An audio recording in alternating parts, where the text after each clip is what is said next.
तीन तिगाड़ा काम बिगाड़ा। तीन बहुओं के रवैये से सासू माँ बहुत परेशान थी। दरअसल बात ये थी कि तीनों बहुओं में किसी बात को लेकर अनबन हो गई थी। तब से ही तीनों एक दूसरे से मुंह फुलाए रहती थी। ना कोई सीधे मुंह किसी से बात करती, ना किसी का कहना मानती। पड़ोसी भी इस बात को जानते थे और जाने कैसे कैसे बातें भी करते। इसीलिए सासू माँ ने तीनों बहुओं को तुरंत अपने कमरे में बुलाया। मैं कई दिनों से देख रही हूँ, तुम तीनों अलग अलग सारे काम कर रही हो। ये सब नहीं चलेगा, तीनों को मिलकर ही काम करना पड़ेगा। सास की बात सुनकर एकदम से बड़ी बहू बोल उठती है। नहीं मम्मी जी, मैं इन दोनों के साथ कुछ नहीं कर सकती। मैं इस घर की बड़ी बहू हूँ, फिर भी ये मेरा कहना बिल्कुल भी नहीं मानती। अरे जेठानी जी, जानबूझकर मुझे डबल काम करवाती है आप। और छोटी मुझसे टेढ़े मुंह ही बात करती है। इन दोनों के बीच हमेशा सैंडविच बन जाती है मेरी, और मैं हमेशा आलू की तरह बीच में मसली जाती हूँ। मम्मी जी, इन दोनों को लगता है कि मैं छोटी हूँ तो इनके पैरों तले दब जाऊंगी, लेकिन नहीं, मेरा भी उतना ही अधिकार है जितना इन दोनों का है। बड़ी आई दोनों मेरी चुगली करने के लिए, मुझे क्या कम समझ रखा है। तीनों बहू एक दूसरे से बहस करने लगती है और सास दोबारा ये देखकर टेंशन में आ जाती है और सबसे कहती है, चुप हो जाओ, अब से तुम तीनों सारे काम एक साथ करोगी। आंख बंद करके एक दूसरे की बात सुनोगी। तुम तीनों इस बात को गांठ बांध लो, वरना अगली छुट्टियों में तुम्हारा अपना मायके जाना कैंसिल। सास की बातें सुनकर डर के मारे तीनों हामी भर देती हैं। जी मम्मी जी, मैं समझ गई। हाँ मम्मी जी, जैसा आप कहें, आप जो कहेंगी मैं वही करूंगी। तीनों बहू सास की बात को गांठ बांध लेती है और वादा करती है कि अब से सारे काम वो तीनों एक साथ मिलकर ही करेंगी। ये सब देखकर सास खुश हो जाती है और वहाँ से चली जाती है। नीचे जाकर वो देखती है कि घर में शर्मा जी आए हुए होते हैं। सास जोर से आवाज लगाकर कहती है, अरे बहू, जरा चाय बनाकर तो लाना, शर्मा जी आए हैं। सास की बात सुनकर तीनों बहू तुरंत किचन की ओर भागती है और चाय बनाना शुरू कर देती है। मुझे तो एकदम मसाले वाली कड़क चाय पसंद है, तो हम शर्मा जी के लिए मसाले वाली चाय ही बनाएंगे। अरे नहीं दीदी, गर्मी के मौसम में मसाला चाय कौन पीता है? मैं तो शर्मा जी के लिए इलायची वाली चाय ही बनाऊंगी। ये कैसी बात कर रही हैं आप दोनों? मेरी मम्मी ने सिखाया है कि मेहमान को ज्यादा दूध और शक्कर वाली चाय देनी चाहिए, वरना वो घर वालों को कंजूस समझते हैं।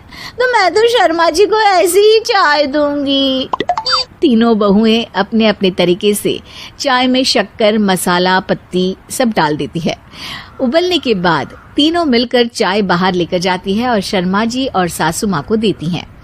चाय पीने के बाद शर्मा जी सासू माँ को देखकर शर्मा जाते हैं और शर्मिंदा महसूस करते हैं कि आखिर उन्होंने चाय पीने के लिए हामी क्यों भरी। सासू माँ भी चाय पीना शुरू करती है और कहती हैं, अरे बहू, ये कैसी चाय बनाई है? चाय है या मीठे दूध की बासुंदी? हाँ, चाय अच्छी नहीं लगी क्या? कोई बात नहीं, हम पराठा बनाकर लाते हैं। चलो चलो अंदर। हाँ हाँ चलो। हाँ आती हूँ मैं भी। नहीं नहीं, मेरा पेट चाय ने ही चौपट कर दिया, वही काफी है। पराठे से पोपट नहीं करवाना, मैं तो चलता हूँ। शर्मा जी चुपचाप पतली गली से निकल जाते हैं। अगले दिन सास बहुओं से कहती है, अरे बहू, जाओ जाके ऊपर के गेस्ट हाउस की सफाई कर दो। कल हमारे यहाँ मेरे दूर के रिश्तेदार आने वाले हैं, तो पूरे कमरे को चमका देना, समझी? तीनों बहू सास की बात को मानकर ऊपर सफाई करने चली जाती हैं और तीनों कमरे की सफाई चालू कर देती है। बड़ी बहू मकड़ी के जाले साफ करती है, तो बीच वाली झाड़ू लगाना और छोटी वाली सर्फ डालकर जमीन धोना शुरू कर देती है। अरे दीदी, जेठानी जी, अभी मैंने पूरी फर्श धोई और आप फिर से धूल नीचे गिरा रही हैं।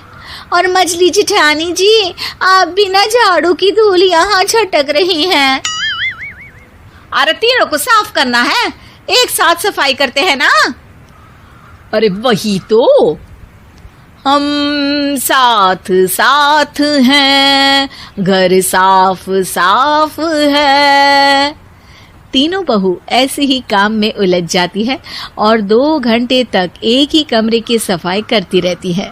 बहुत देर से अपनी बहुओं को ना देखने के कारण सास ऊपर कमरे में उन्हें देखने जाती है, लेकिन कमरे में घुसती ही वो गीली फर्श पर फिसलने के कारण नीचे गिर जाती है।